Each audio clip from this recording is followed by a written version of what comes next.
√19.36 plus √0.1936 plus √0.001936 plus √0.001936।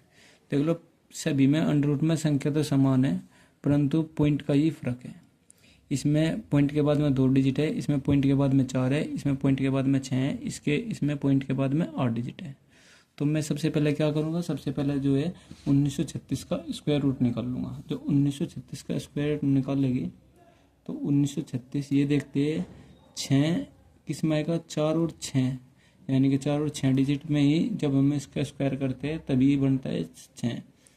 ये 4 का square करेंगे यानी कि 16, 5 का 25 ज़्यादा हो जाएगा।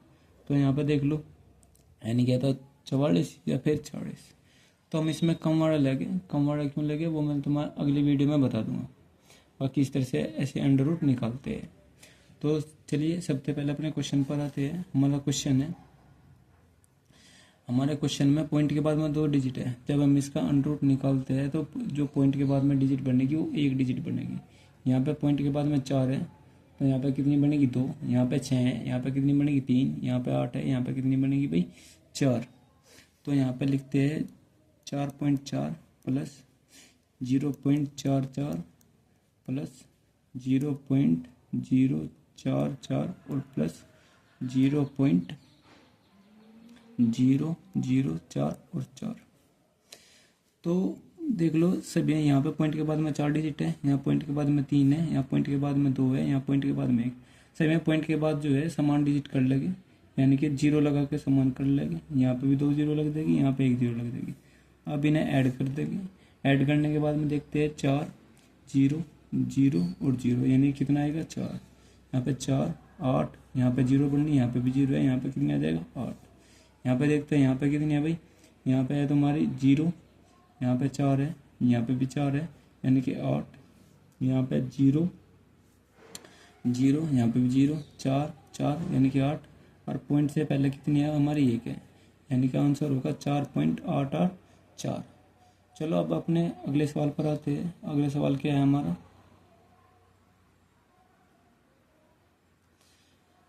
अगला सवाल देखते हैं।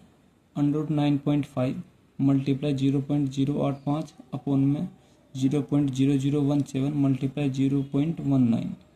यहाँ पॉइंट के बाद में देखते पॉइंट के बाद डिजिट गिन लगे, यहाँ पे 1 है, यहाँ पे कितनी है 3। तो यहाँ पे कितनी है काउंटिंग कर लगे, कितनी है भाई 4। यहाँ पे पॉइंट के बाद में 4 है, यहाँ पॉइंट के बाद में कितनी है 2। काउंटिंग कर ले कितनी हो जाएगी 6। 6 में से 4 गए कितने बच गए 2 बच जाएंगे।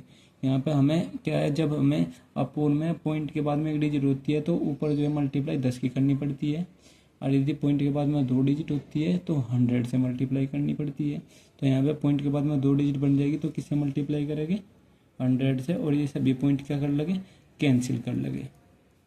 तो अब जब कैंसिल करते हैं 17 से इसे कैंसिल करोगे कितना आएगा 5, 19 से इसे कैंसिल करोगे कितना आएगा 5, 5 की 5 में मल्टीप्लाई करेंगे 25 और ये इसकी 100 में करेंगे तो 2500।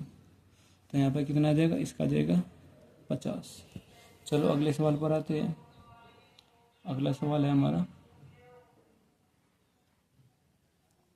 √0.064 मल्टीप्लाई 0.256 मल्टीप्लाई 15.625 अपॉन में 0.025 मल्टीप्लाई 0.625 और मल्टीप्लाई 4.096।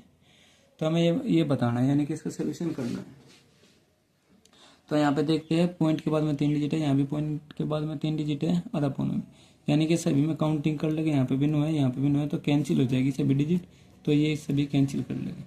अब इसको सिंप्लीफाई करेंगे। सबसे पहले 25 से इसको डिवाइड कर लो, कितना आएगा 25 का 150, फिर कितना आएगा 6 है यानी कि 2 उतार लेगा, 25 दूनी 50 और कितना आ जाएगा 5।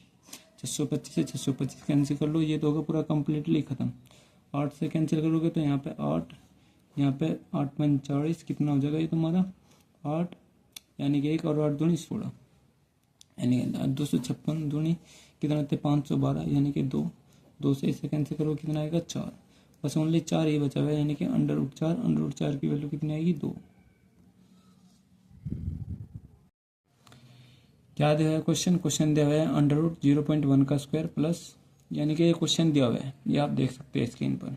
तो यहाँ पे पॉइंट के बाद में 1 डिजिट है, यहाँ पॉइंट के बाद में कितनी है 2 डिजिट है और उसका स्क्वायर है, यहाँ पे भी है। तो यहाँ पे जब हम यहाँ पे वहाँ जब अपोन में रहता पॉइंट के बाद में एक डिजिट होती है तो हम 10 से मल्टीप्लाई करते हैं। 2 डिजिट है तो किससे मल्टीप्लाई करते थे हम? 2 डिजिट है तो हम 100 से। यहाँ पे स्क्वायर लगा है तो स्क्वायर के लिए यदि पॉइंट के बाद में एक डिजिट है तो हम 10 किससे मल्टीप्लाई करेंगे? 100 से करेंगे। यदि पॉइंट के बाद में 2 डिजिट है तो किससे करेंगे? 10,000 से, यानी कि 10,000 से मल्टीप्लाई करेंगे। तो यहाँ पे सारी वैल्यू जो है वे सभी सेम है तो कैंसिल हो जाएगी सारी की सारी आपस में। बस यहाँ पे मल्टीप्लाई में कितना आएगा? मल्टीप्लाई में आप लिख देंगे 100 रूट में। तो यहाँ पे ओनली बस यही बचेगा, सारी कैंसिल हो जाएगी। तो इसका करेंगे तो कितना आ जाएगा? 10 आ जाएगा। इसी प्रकार यदि ये समझ में नहीं आया तो अगला क्वेश्चन देखते हैं जो सेम इसी तरह का है। यहाँ पे भी सभी सेम है, बस पॉइंट का ही फर्क है। इसमें 2 डिजिट है, इसमें 3 है, इसमें 3 है तो इसमें 4 है। यानी कि इसमें भी क्या करना पड़ेगा? इसमें भी हमें जो पॉइंट के बाद में है तो इसमें भी हमें 100 से मल्टीप्लाई करनी पड़ेगी। बाकी सभी डिजिट क्या हो जाएगी? कैंसिल हो जाएगी। ओनली क्या बचेगा? 100 बचेगा। तो 100 को कितना लिख सकते हैं हम? 10। सेम इसी तरह से क्वेश्चन अगला भी है, अगला भी सेम ऐसा ही है, ये खुद कर सकते हैं। वैसे इसका भी जो आंसर आएगा इसका भी आंसर वही आएगा, यानी कितना आएगा? 10।